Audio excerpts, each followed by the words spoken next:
This fight video is powered by Manscaped. And they just released their 4th generation performance package, the Lawnmower 4.0. You've heard of the 3.0, some of you might even got it. I'm afraid you're last generation now. This is the new shit right here. This is the one we all want.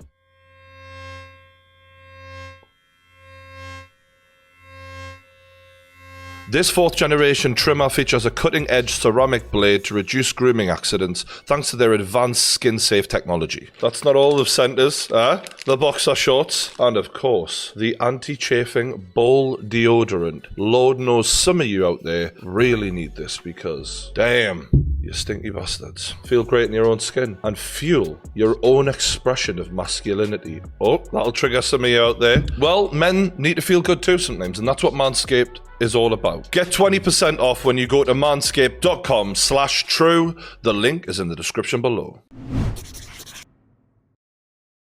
Welcome back to True Geordie YouTube channel Extra. UFC 267 happened this weekend, just gone. What a night of fights. Some big performances, which really are giving us notice that there's a couple of new champions on the horizon, and just a fucking great night of fights. We'll start with the main event, shall we? Nah, we'll do the most important one, in my opinion, Chimaev. The confidence and the energy from this man, it's powerful. He has the belief that you need to win titles. Clearly. The shot, by the way, literally perfect. The way he takes his back there is so smooth and fast. Like, you put this guy in a position of vulnerability in seconds, not even 10. Picks him up like a shoplifter, talks to the boss, Dana White, very much shades of Khabib of, I'm gonna smash your boy. Slams him down, still talking to Dana White. Yeah? The confidence, right? This is the thing. Confidence in fighting is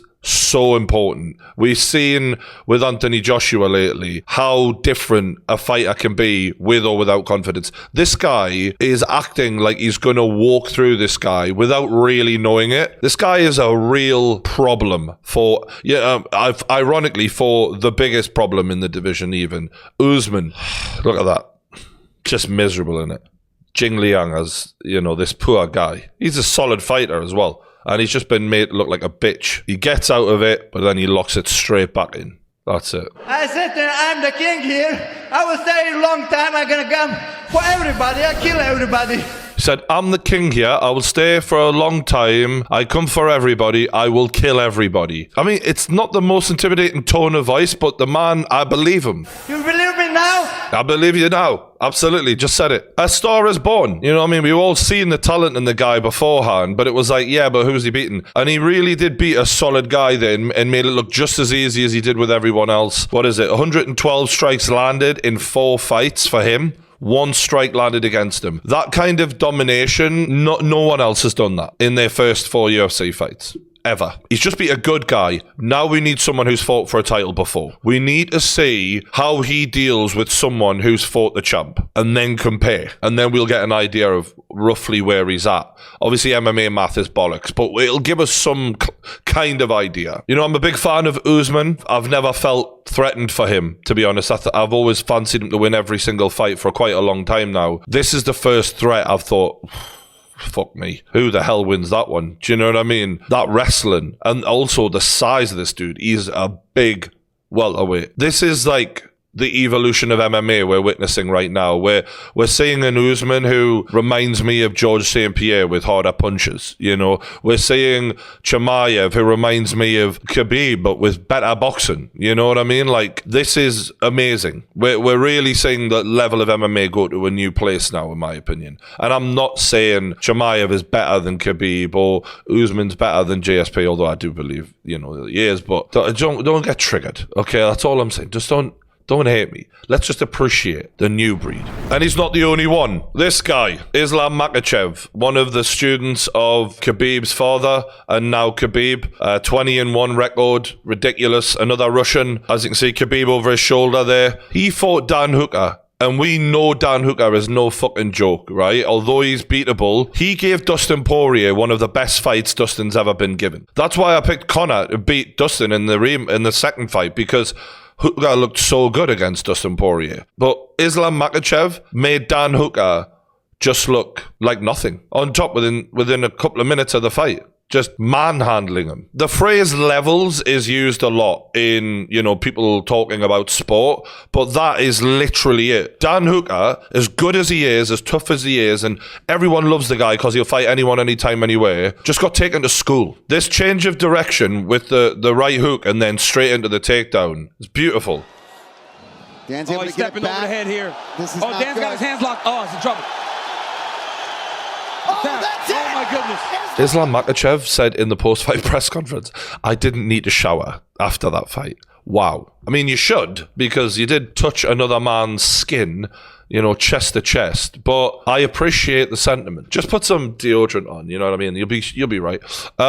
Seriously, this is like a new super group in MMA. The Russian wrestlers, it's their era now, do you know what I mean? And whether or not they'll all be champions, I love that about MMA, how people from all over the world come together and you find like about different cultures and what they're taught in schools, and how in boxing it got very sameish, you know what I mean? Because it's been so developed for so many decades that, you've got your British guys, you've got your Mexicans, you've got your African American guys, and I guess it feels like MMA just seems so vast and diverse. And Vittori last week, fucking from Italy, looking sick, and I'm not saying that there's not different cultures in boxing, but it just seems so varied in MMA, and I'm enjoying it, you know what I mean? It's we're all getting a lesson, especially those who jump in the cage with these fucking beasts. And Makhachev is the prince to the throne of Khabib in that lightweight division, and he's got Khabib over his shoulder. Weird, from Khabib, in my opinion, to sort of just hand it over, because he ended his career at the same age Anderson Silva started his UFC career. When you look at what Silva was able to achieve by comparison later on in his life, I feel like there's so much left for Khabib, but this is what he wants to do, and he's got a school of excellence, clearly. I really want Dustin Poirier to win that title just to round off a great career. But when you look at what Makhachev was able to do to Dan Hooker versus the problems that Hooker gave Dustin, I know styles make fights, and I really am a fan of Dustin. Like, he's just the every guy, you know what I mean? But this Makhachev, he looks destined for the gold, doesn't he? This was a great fight between Petr Yan and Sandhagen for the interim belt. It's really the real belt, because Sterling literally was losing that fight and won out of a disqualification. No one recognises him as the actual champ. Petr Yan, the way he put away Uriah Faber, just brutal. The guy is a nasty fighter. Great technique. He comes forward. He forces you to fight him in a war. He's got nice little defenses. He has his hands up, and it takes the sting off of the punches. But ultimately, he's got confidence in his chin, like Canelo, and he will break you down, and he will throw the kitchen sink at you. It's hard to say who's going to beat him. Sandhagen landed some great shots against him early on in the fight, but just lacked the power to gain the respect to stop him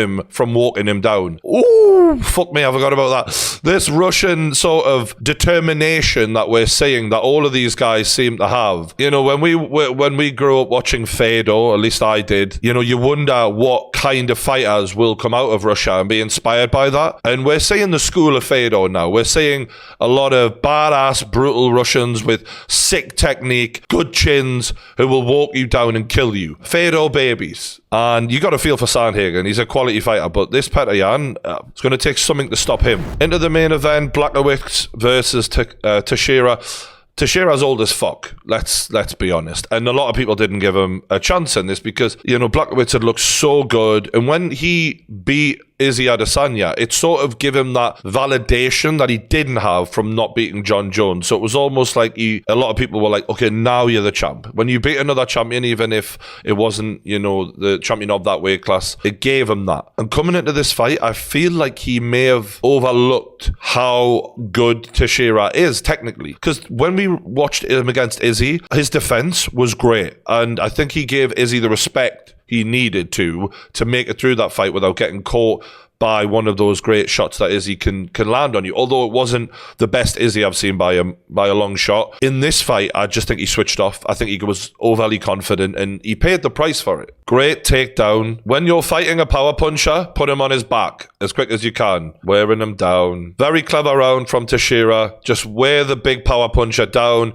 Those big ass shoulders filling up with blood so they're not at their best. Then you trade with him.